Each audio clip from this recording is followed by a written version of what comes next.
السلام علیکم ورحمۃ اللہ وبرکاتہ۔ سورہ بقرہ حصہ نمبر 103۔ سورہ بقرہ حصہ نمبر 103، آیت نمبر 93، 94، 95 اور 96۔ آیت نمبر 93، 94، 95 اور 96۔ رکوع نمبر 11۔ رکوع نمبر 11، مفسرین کے اقوال۔ رکوع نمبر 11، مفسرین کے اقوال۔ ناظرین، سامعین، پیارے نبی حضرت محمد مصطفیٰ صلی اللہ علیہ وسلم کے پیارے امتیوں، اللہ تعالیٰ نے جو روشن دلیل توحید کی اور معجزات بنی اسرائیل کو دکھائے، اس کے تعلق سے پچھلے حصہ نمبر 102 میں ہماری بات ہوئی، آیت نمبر 91 اور 92 کے تعلق سے۔ لیکن یہ سب کچھ دیکھنے کے بعد اور ان کے بارے میں جاننے کے بعد بھی بنی اسرائیل کفر پر اڑے رہے اور اپنی سرکشی سے باز نہ آئے اور ایک الگ ہی گمان کی طرف وہ نکلتے رہے۔ اللہ تعالیٰ نے انہیں بار بار اپنی نعمتوں سے آگاہ کیا، اپنی رحم کرم جو ان پہ اللہ تعالیٰ نے کیا اس سے آگاہ کیا، لیکن بنی اسرائیل میں کی اکثریت اپنی حرکتوں سے باز نہیں۔ بہرحال آج ہم اپنے موضوع کی طرف آتے ہیں اور موضوع کے تعلق سے جو آیات ہیں ان کو پہلے پڑھیں گے، پھر اس کے تعلق سے جو مفسرین کے اقوال ہیں ان کو پڑھا جائے گا۔ اعوذ باللہ من الشیطان الرجیم، بسم اللہ الرحمن الرحیم۔ وَإِذْ أَخَذْنَا مِيثَاقَكُمْ وَرَفَعْنَا فَوْقَكُمُ الطُّورَ خُذُوا مَا آتَيْنَاكُمْ بِقُوَّةٍ وَاسْمَعُوا قَالُوا سَمِعْنَا وَعَصَيْنَا وَأُشْرِبُوا فِي قُلُوبِهِمُ الْعِجْلَ بِكُفْرِهِمْ قُلْ بِئْسَ مَا يَأْمُرُكُمْ بِهِ إِيمَانُكُمْ إِن كُنتُم مُّؤْمِنِينَ قل إن كانت لكم الدار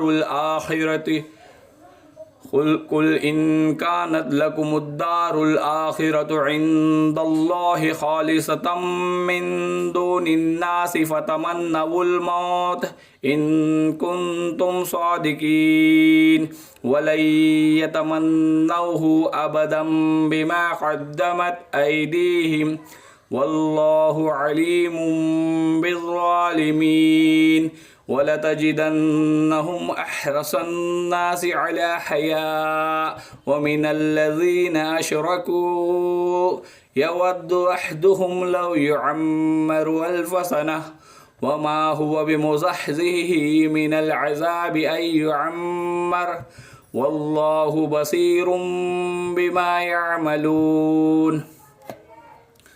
جب ہم نے تم سے وعدہ لیا اور تم پر طور کو کھڑا کر دیا اور کہہ دیا کہ ہماری دی ہوئی چیز کو مضبوط تھامو اور سنو، تو انہوں نے کہا ہم نے سنا اور نافرمانی کی، اور ان کے دلوں میں ان کے کفر کی وجہ سے بچڑے کی محبت گویا پلا دی گئی۔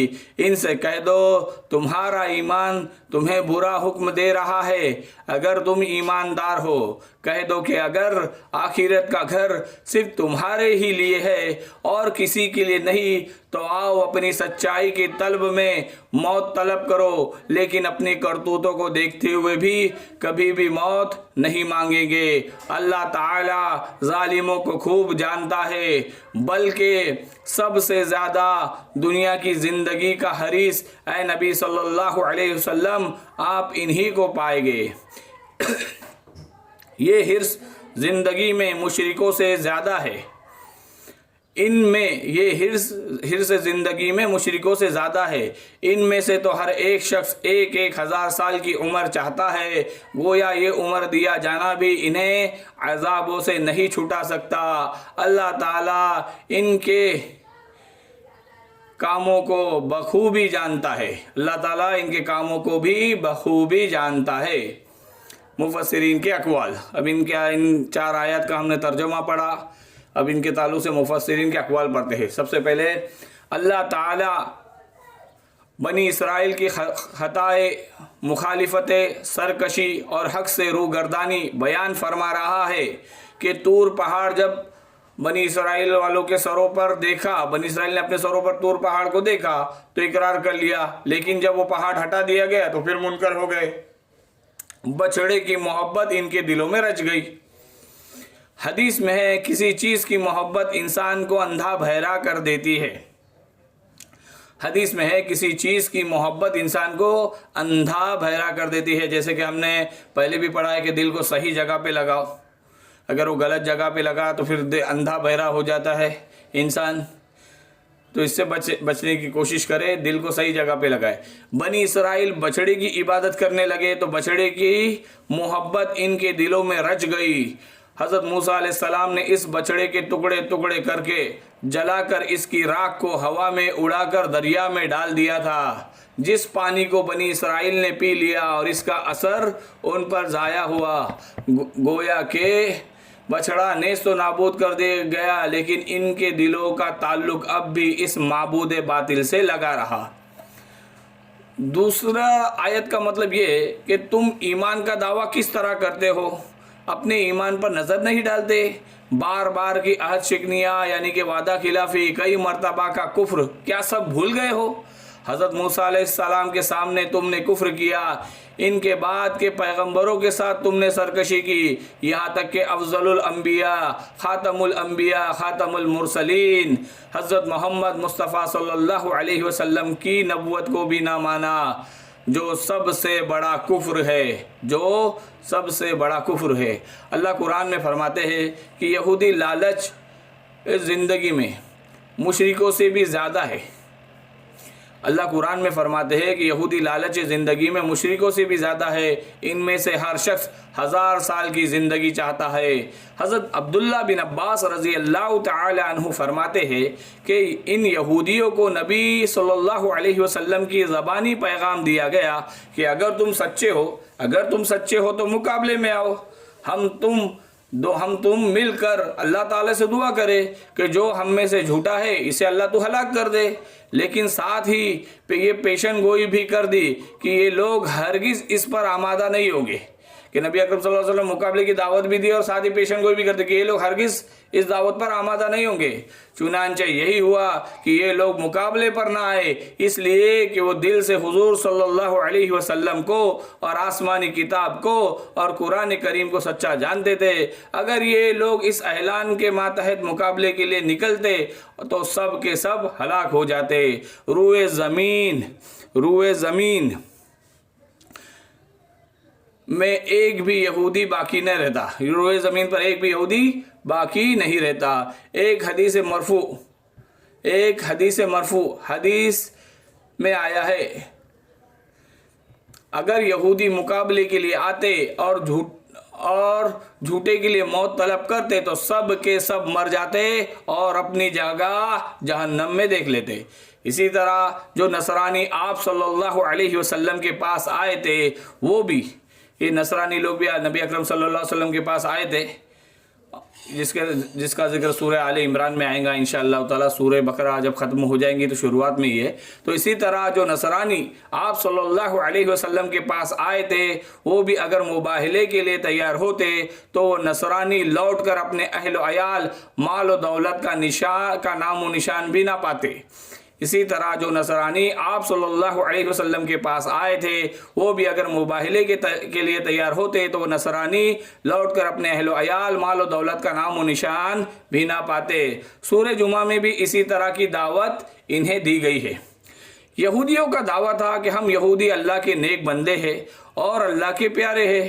یہ کہا کرتے تھے کہ جنت میں صرف یہودی اور نصرانی ہی جائیں گے، اس لیے ان سے کہا گیا کہ آؤ اس کا فیصلہ اس طرح کر لے کہ دونوں فریق میدان میں نکل کر اللہ تعالیٰ سے دعا کرے کہ اللہ تعالیٰ ہم میں سے جو جھوٹے ہلاک کر ڈالیں گے، جو جھوٹے ہیں اس کو ہلاک کر دے۔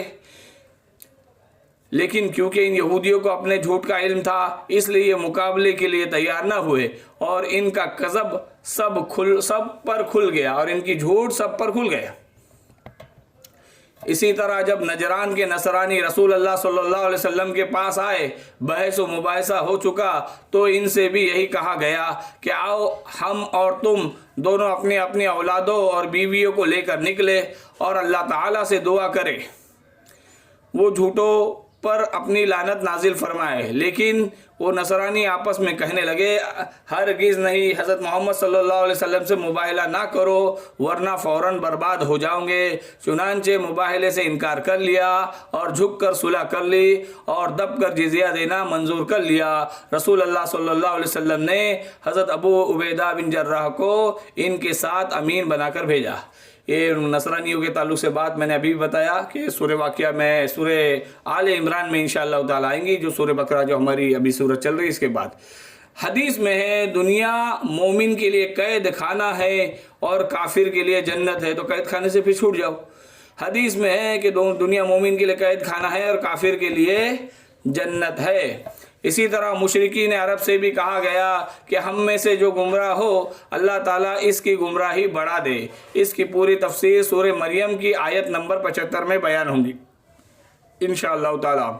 تو ناظرین آگے بہت پیارے پیارے موضوعات ہیں۔ اللہ تعالیٰ ہمیں سب کو اچھی طرح سے جاننے، سوچنے کی، سمجھنے کی توفیق عطا فرمائے، پورے عالم میں پہنچانے کی توفیق عطا فرمائے۔ امام ترمذی روایت کرتے ہیں کہ رسول اللہ صلی اللہ علیہ وسلم نے فرمایا کہ تم میں سے بہتر وہ ہے جس کی لمبی عمر ہوئی ہو اور اعمال اچھے ہو۔ تم میں سے بہتر وہ ہے جس کی لمبی عمر ہوئی ہو اور اعمال اچھے ہو۔ یہودی تو 1000 سال کی عمریں چاہتے ہیں، حالانکہ لمبی عمر بھی انہیں عذابوں سے نجات نہیں دے سکتی، بچا نہیں سکتی۔ یہودی تو 1000 سال کی عمریں چاہتے ہیں، حالانکہ لمبی عمر بھی انہیں عذابوں سے نجات نہیں دے سکتی۔ چونکہ کفار کو تو آخرت پر یقین ہی نہیں ہوتا، لیکن ان یہودیوں کو تو آخرت پر یقین تھا، آخرت کے دن پر ان کا ایمان تھا۔ پھر ان کی سیاکاریاں، ان کی بدکاریاں بھی سامنے تھی، اس لیے موت سے بہت زیادہ ڈرتے تھے۔ لیکن ابلیس کے برابر بھی عمر پالے تو کیا ہوا؟ ابلیس کے برابر بھی عمر پالے تو کیا ہوگا؟ عذاب سے تو نہیں بچ سکتے۔ اللہ تعالیٰ ان کے اعمال سے بے خبر نہیں، تمام بندوں کے تمام اچھے برے عملوں سے کو اللہ تعالیٰ بخوبی جانتا ہے اور ویسا ہی بدلہ دے گا۔ ایسے بھی آج ہمارے پاس بھی کئی لوگ ہیں بخشا ہے، ان کو بھی ہم یہی دعویٰ کریں اگر ایسا ہے تو پھر کس بات کا انتظار ہے؟ جلدی سے مر جاؤ اور اللہ کے پاس چلے جاؤ۔ کئی لوگ ہیں جو کہتے ہیں کہ جنت میں ہم ہی جائیں گے، تم نہیں جاؤں گے، تو ایسے لوگ کو بھی کہا جائے۔ یہودیوں کا ماننا تھا کہ ہم جنت میں جائیں گے، ہم جہنم میں نہیں جائیں گے، اور ہم اللہ کے چہیتے ہیں، لاڈلے ہیں، جیسے ہی مرے گے جنت میں جائیں گے۔ تو اللہ تعالیٰ نے اس کا جواب دیا کہ اگر یہودیوں اگر تم کو پکا یقین ہے، تم ہمارے بالکل قریبی ہو، چہیتے ہو، لاڈلے ہو، تو جنت میں جاؤں گے تو کیوں دنیا کی پریشانیوں میں مبتلا رہتے ہو؟ مرنے کی تمنا کرو، جلد ہی موت آ جائے ایسا کہو اور جنت میں جائے۔ کہ جس آدمی کو یقین ہو جائے کہ وہ جنت میں جائے گا تو اس کے لیے رکاوٹ موت ہی ہے، تو لمبی عمر کی دعا کیوں مانگے گا؟ لیکن یہودیوں کی لمبی عمر کی خواہش سے ایسا بالکل بھی معلوم نہیں ہوتا، ان کی اس حرکت سے بالکل بھی ایسا معلوم نہیں ہوتا کہ انہیں جنت میں جانے کا یقین ہے۔ ایسا ان سے معلوم نہیں ہوتا کون مقبول ہے کون مردود ہے، بے خبر کیا خبر تجھ کو کیا کون ہے، جب تلیں گے عمل سب کے میزان پر تب کھلے گا کہ کھوٹا کھرا کون ہے۔ اللہ تعالیٰ نے اپنے حبیب صلی اللہ علیہ وآلہ وبارک وسلم سے فرمایا کہ اے محمد صلی اللہ علیہ وسلم، آپ ان یہودیوں سے پوچھئے کہ اگر آخرت کا گھر تمہارے لیے طے ہو گیا ہے، اللہ تعالیٰ کے پاس دوسرے لوگوں کے مقابلے میں تمہارے لیے جنت خاص ہے تو موت کی تمنا کرو اگر تم اپنے دعوے میں سچے ہو۔ یہی وجہ تھی کہ نبی اکرم صلی اللہ علیہ وسلم کے پیارے صحابہ کرام رضی اللہ تعالی عنہم اجمعین میدان جہاد میں جاتے تھے تو فتح کی بھی دعا مانگتے تھے، شہادت کی بھی دعا مانگتے تھے، تاکہ وہ دنیا کے جھمیلوں سے نکل کر جنت میں چلے جائے۔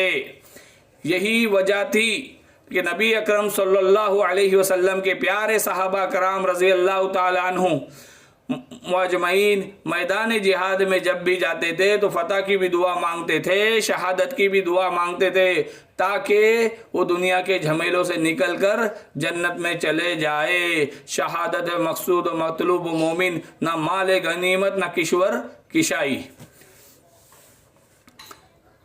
موت کے وقت انبیاء علیہ السلام کو اللہ تعالیٰ انتخاب دیتا ہے، چوائس دیتا ہے کہ چاہے تو اور دنیا میں رہ لے، اور اگر اللہ کے پاس آنا چاہے تو موت کو قبول کر لے۔ اس لیے حضرت محمد صلی اللہ علیہ وسلم کو بھی انتخاب کا موقع دیا گیا، تو نبی اکرم صلی اللہ علیہ وسلم نے اپنے رب کے پاس جانے ہی کو ترجیح دی۔ موت کے وقت حضرت انبیاء کرام علیہ السلام کو انتخاب دیا جاتا ہے، چوائس دی جاتی ہے کہ چاہے تو دنیا میں اور رہے، اور اگر اللہ کے پاس آنا چاہے تو موت کو قبول کر لے۔ اس لیے حضرت محمد صلی اللہ علیہ وسلم کو بھی انتخاب کا موقع دیا گیا، اور ہمارے پیارے نبی خاتم الانبیاء حضرت محمد مصطفیٰ صلی اللہ علیہ وسلم نے اپنے رب کے پاس جانے ہی کو ترجیح دی۔ حضرت موسیٰ علیہ السلام کے پاس ملک الموت آئے روح قبض کرنے کے لیے، تو حضرت موسیٰ علیہ السلام نے ملک الموت کو ایک ضرب لگائی اور ملک الموت کی آنکھ پھوڑ دی۔ ملک الموت اللہ کے پاس گئے اور سارا ماجرا بتایا، تو اللہ تعالیٰ نے ملک الموت سے کہا کہ جا کر حضرت موسیٰ علیہ السلام سے پوچھو کہ تم دنیا میں کتنا رہنا چاہتے ہو۔ تو ملک الموت آئے، پھر حضرت موسیٰ علیہ السلام سے پوچھا کہ بتاؤ حضرت موسیٰ آپ بتائے آپ دنیا میں اور کتنا رہنا چاہتے ہیں؟ تو حضرت موسیٰ علیہ السلام نے پوچھا مجھے اور کتنی مہلت ملے گی؟ تو ملک الموت نے کہا کہ آپ بھیڑ پر پنجہ مارے، جتنے بال آپ کی مٹھی میں آئے اتنے سال آپ کو زندگی دی جائیں گی، کیونکہ موت کے وقت نبیوں کو اللہ تعالیٰ انتخاب کا پورا موقع دیتے ہیں، چاہے تو رہے دنیا میں، چاہے اللہ کے پاس آنا چاہے تو موت کو قبول کر لے۔ تو ملک الموت کی بات سن کے حضرت موسیٰ علیہ السلام نے پوچھا اگر پھر اتنے بالوں کے حساب سے مجھے سال دیے گئے تو پھر اس کے بعد کیا ہوں گا؟ تو ملک الموت نے کہا پھر اس کے بعد آپ کو مرنا ہے۔ تو حضرت موسیٰ علیہ السلام نے کہا کہ اگر پھر بھی مرنا ہے تو ابھی مجھے لے چلو، تو زندگی پر موت کو ترجیح دی، کہ زندگی پر موت کو ترجیح دی۔ ہرگز نہ سمجھ تو قاتل موت کو، زندگی کی جان ہے حاصل موت کو، محبوب رکھتے ہیں عاقل موت کو، یاد رکھ ہر وقت غافل موت کو۔ ایک صحابی رضی اللہ تعالیٰ عنہ نے جنگ سے پہلے دعا مانگی کہ مجھے کل اتنے زخم لگے کہ میں شہید ہو جاؤں۔ ایک صحابی رضی اللہ تعالیٰ عنہ نے جنگ سے پہلے یہ دعا مانگی کہ مجھے کل اتنے زخم لگے کہ میں شہید ہو جاؤں۔ ہاں کوئی صحابی ایسا بھی تھے کہ وہ یہ دعا کرتے تھے کہ اللہ تعالیٰ کل میں دشمنوں کی صفے الٹ دوں، اس تعلق سے بھی دعا مانگتے تھے۔ دونوں ہی دعا اپنی جگہ ایک اپنا مقام رکھتی ہے، لیکن ایسے بھی صحابی تھے جنہوں نے نبی اکرم صلی اللہ علیہ وسلم سے پوچھا کہ اللہ کے رسول صلی اللہ علیہ وسلم اگر ہم شہید ہو جائیں گے تو کہاں جائیں گے؟ تو نبی اکرم صلی اللہ علیہ وسلم نے کہا کہ جنت میں جاؤں گے۔ تو انہوں نے ارادہ کیا کہ کھجوریں کھا لیتا ہوں، پھر تلوار اٹھا کر میدان میں جاتا ہوں۔ اب کھجوریں کھانے لگے، کھا رہے تھے کہ اتنے وقت کا بھی انتظار نہیں ہوا کہ یہ کھجوریں ختم ہو جائیں گی، پھر جنت میں جانا پڑے گا۔ تو یہ کھجوریں بیچ میں آڑ بنی ہوئے ہیں جنت میں جانے کے لیے، تو کھجوریں رکھ دی، اتنی دیر رکنا بھی گوارا نہیں کیا، اور کھجوریں چھوڑ کر تلوار لے کر میدان میں اتر گئے اور شہید ہو گئے اور جنت کے حقدار بن گئے۔ اگر ایمان اتنا مضبوط ہوگا، یقین اتنا پختہ ہوگا، اور تو اتنا بھی صبر نہیں ہوگا کہ کچھ منٹوں میں کھجور کھا کر ختم کر لے۔ اگر زندگی کی تمنا ہو بھی تو اس لیے زندگی کے لیے دعا بھی ہو، اس لیے کہ زیادہ نیکیاں کما لے، زیادہ دین کی خدمت انجام دے کر زیادہ بڑے درجات حاصل کر سکے۔ ہاں زندگی کی تمنا ہے تو بے شک تو کرے، کوئی مسئلہ نہیں ہے، زندگی کی تمنا کرے، لیکن اس لیے کرے کہ زندگی کی دعا اس لیے مانگے کہ زیادہ سے زیادہ نیکیاں کما لے، زیادہ سے زیادہ دین کی خدمت انجام دے، اور زیادہ سے زیادہ بڑے درجات حاصل کر لے۔ کہ ہم نے بتایا ہے کل ایک نیکی کا اپنا اپنا معاملہ ہوگا، کہ دن میں 100 مرتبہ استغفار کرنے والا سوچیں گا 200 مرتبہ کرتا تو اچھا ہوتا، اور 200 مرتبہ درود والا کہیں گا 400 مرتبہ کرتا تو اچھا ہوتا۔ جو جتنا کرے گا اسے اتنا کم لگے گا، کیونکہ کل کی آخرت کی کرنسی نیکیاں ہوں گی، آخرت کی کرنسی نیکیاں ہوں گی۔ لوگ ایسا بھی معاملہ ہوگا کہ ابو جہل پچھتا رہا ہوگا کہ حضرت بلال رضی اللہ تعالیٰ عنہ جب اذان پڑھیں گے اشہد ان لا الہ الا اللہ پہ پہنچیں گے تو کہیں گے صدقت یا بلال، بلال تو نے سچ کہا تھا، پر اس کا اس وقت کا پچھتانا کام نہیں دے گا۔ قریش کا سردار ابو جہل ہاشمی خاندان سے نہیں تھا، پر قریش کے اعلیٰ نسل سے تھا، پر